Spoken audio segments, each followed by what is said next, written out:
We have huge news for Tesla stock today. The first Cybertruck has just been produced in Giga, Texas.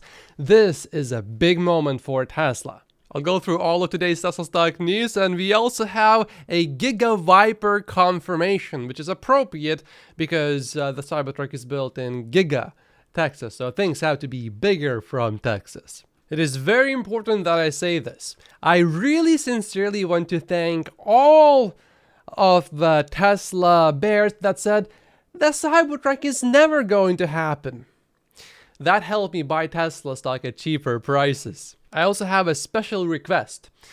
Please keep saying that it is not real because Tesla stock has been up a lot lately. So yeah, I would like to keep buying Tesla stock at cheaper prices, not at these higher prices, although it is still a very good deal. But if you look right here, you can clearly see that there are no windows and therefore demand will be limited. It's probably what some of the Tesla bears are saying. There is no way that the windows could be just simply rolled down. It has been 1,332 days since Elon Musk originally unveiled the Cybertruck on stage, and this is a huge step. This will change the whole industry. Tesla stock investors, of course, are really happy, but there's this opinion piece that says Tesla Cybertruck will be company's first flop.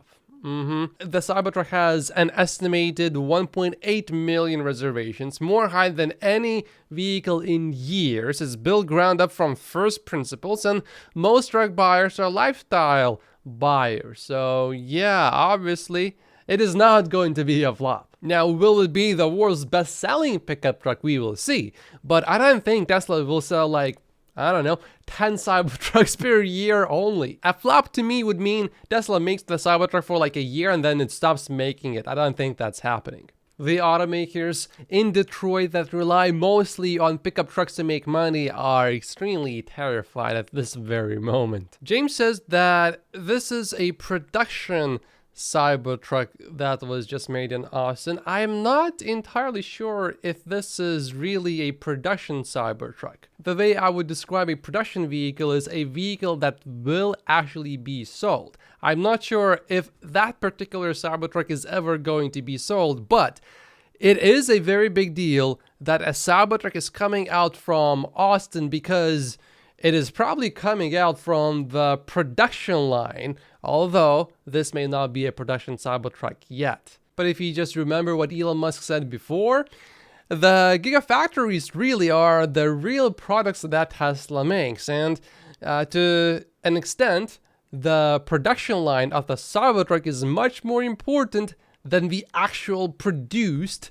Cybertruck. This Cybertruck is the evidence of a production line existing in Giga Austin, and not only existing, but actually being somewhat useful now. So while Tesla did not explicitly specify whether this particular Cybertruck is a production Cybertruck or just a prototype, I don't think it matters all that much in the end, because production really is starting now in Austin. Tesla started Model Y production at its Fremont plant in January of 2020 and then started deliveries in March. So about 2 months later, Tesla went from starting production to deliveries. If that is true for Cybertruck as well, then we should expect to see Cybertruck deliveries in September, which is exactly what Elon Musk has been promising.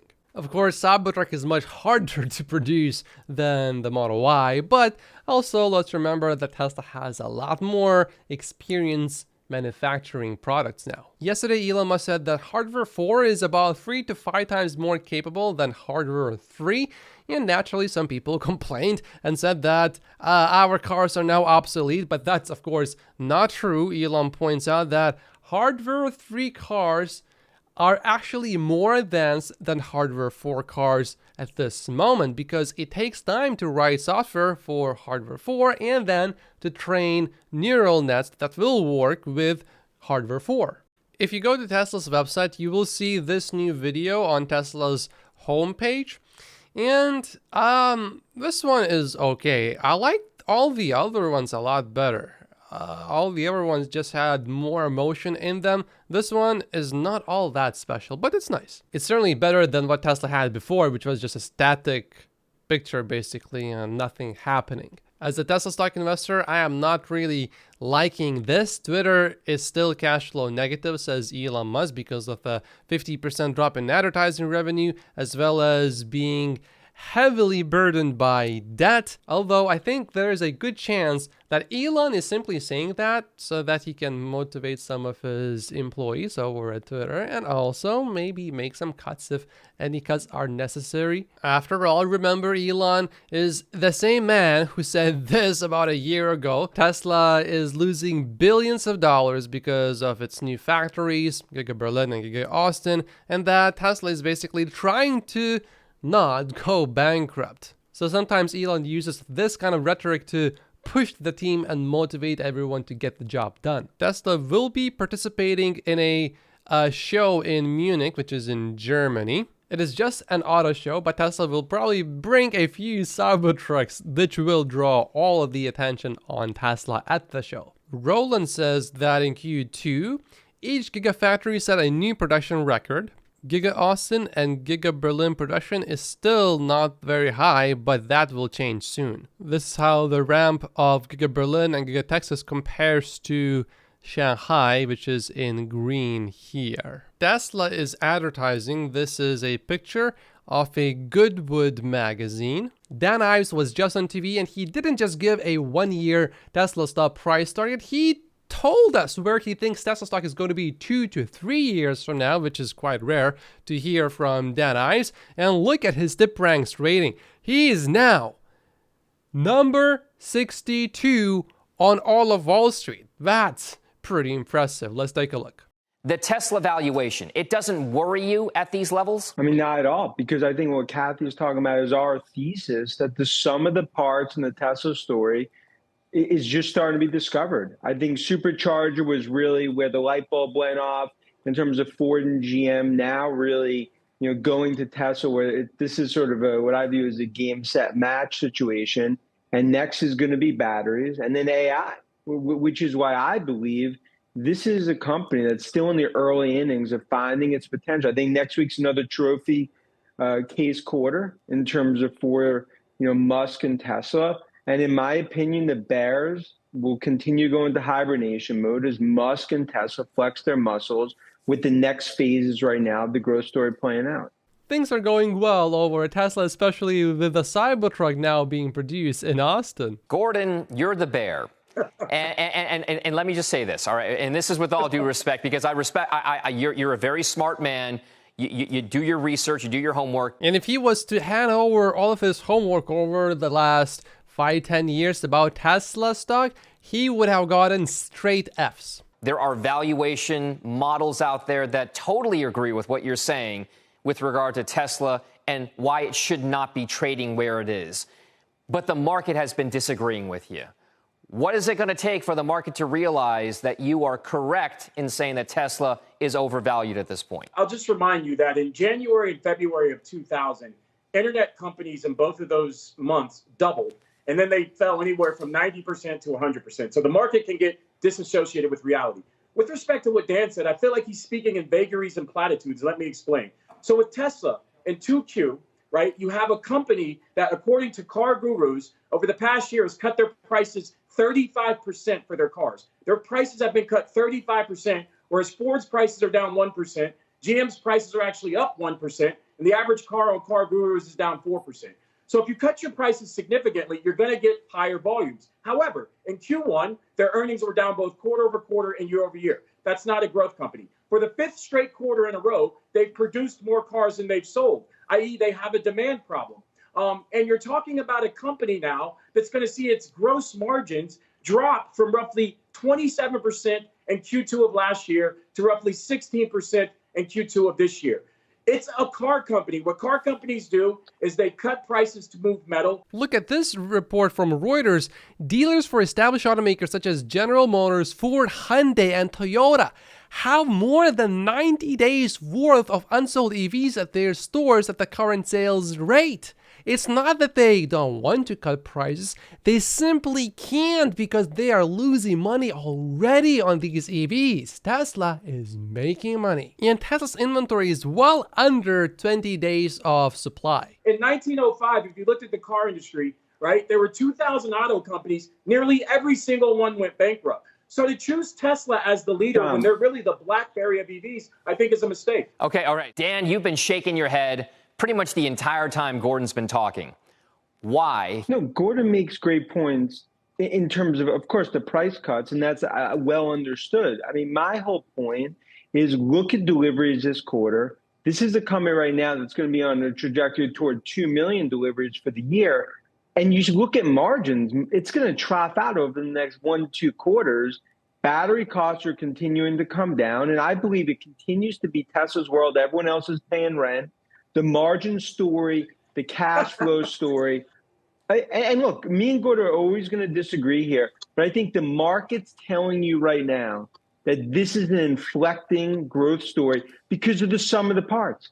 And that's why I believe supercharger, I know that Gordon disagrees. I think batteries next and AI. I think that's why eventually we're going to be looking at $1.5 trillion to $2 trillion company. And then he said in 2 to 3 years, so that would be more than a double if we get to $2 trillion in market cap. In 2 to 3 years, not really bad. Usually Dan is much more focused on short-term performance, so this is quite a refreshment to hear Dan saying where Tesla stock is going to be 2 to 3 years from now, although to me that's still short-term really. What are the margins on the supercharger? Do you know what the margins are? They don't make any money on that. Why are you saying that's something to be excited about? You know that they make no money on that, so why are you on TV saying that that's a positive when you know it's a negative? They were forced to open up their superchargers to get the tax credits as a result of the Biden said you can't get the 7.5 unless you open up your superchargers. That's a negative, not a positive.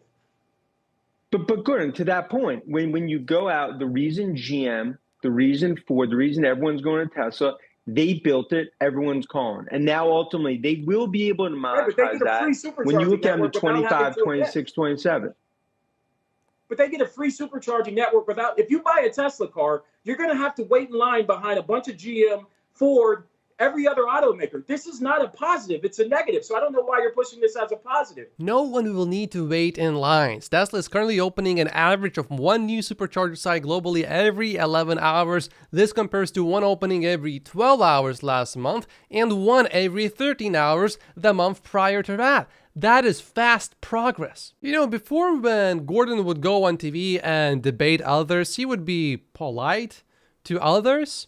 He would still make some crazy points, but he wouldn't be looking to pick a fight. Now he's going at Dan, literally accusing him of lying on TV. Sounds to me like Gordon is getting seriously desperate here, and he knows that he is losing the fight. I got a cherry tree in my backyard, and the cherries are soon going to be ripe. I'm a bad cherry picker. Now, there's someone here that is pretty good, so maybe I should hire that person. This is a company valued at more than the next 10 largest automakers combined who is seeing earnings drop in Q1. They're already having to significantly slash prices, and they're not even selling what they're currently producing. And he's talking about building more factories. I mean, you have to know, like, this makes absolutely no sense. Oh, well, that point would actually make a lot of sense if these other automakers would still be growing a lot, and if these automakers would not be destined for being much smaller in the future, and many of them going bankrupt. For example, Volkswagen CEO told top management at the company in an internal meeting that the roof is on fire. That's a direct quote. He wants to cut spending by $11.2 billion over the next 3 years. And Volkswagen's chief financial officer reportedly said, this is the last call to save the company. What is more surprising to me is that when you put all of these companies that are doomed to fail in a big way, that will receive bailouts perhaps to survive, but then will be much smaller in the end, are still worth that much money. And I know the stock price is high, and I know you're excited about that, but stock price doesn't necessarily equal reality. Now that's one point that I can agree on with Gordon. The stock price, especially back in December and early January for Tesla stock, absolutely did not make sense. I was very excited buying Tesla stock back then. Why Gordon is wrong about the Tesla valuation. As well as the bears, because and the reason they have been is because they view this as an auto company, and I view it as a disruptive technology company that ultimately, year by year, continues to further monetize from EVs to batteries, and I think eventually to AI. And I think Wednesday night, I think we sit here and ultimately the bulls win again. And I think this debate will continue to go on. Gordon raises great points, but ultimately, I believe the bears are wrong here in terms of how we view it. Watching this debate reminds me of watching some of these "what is a woman" debates. Anyway, YouTube wants you to watch this video next, but if you haven't finished watching this Elon Musk interview, watch this one first. My name is Matt Posius. Like and subscribe if you haven't yet, and I will see you in the next video. Thank you so much for watching.